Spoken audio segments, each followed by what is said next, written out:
नजर डालेंगे दिलचस्प और अजीब खबरों पर। समुद्री हादसे में शोहर की मौत के बाद खातून ने समुद्र की तह में मुनफरद यादगार कायम करके अपनी मोहब्बत अमर कर दी है।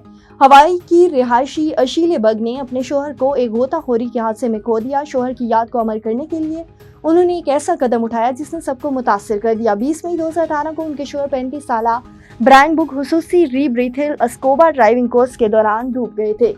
ये कोर्स हवाई के साहिल के करीब 90 फुट गहरे डूबे हुए बहरी जहाज सी टाइगर के मकाम पर हुआ था।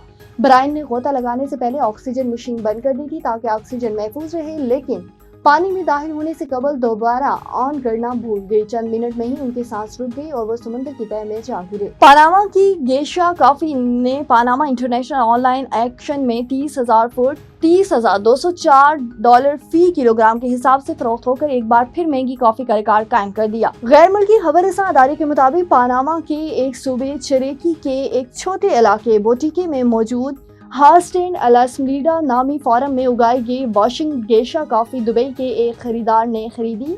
इसी ही फार्म की उगाई गई नेचुरल गेशा की कैटेगरी की कॉफी चीनी खरीदने वाले $23,608 फी किलोग्राम खरीदी, जबकि मुख्तलिफ इकसाम की कैटेगरी में लारीना किस्म $8,040 फी किलोग्राम में चीन ही के एक खरीदार ने खरीदी है।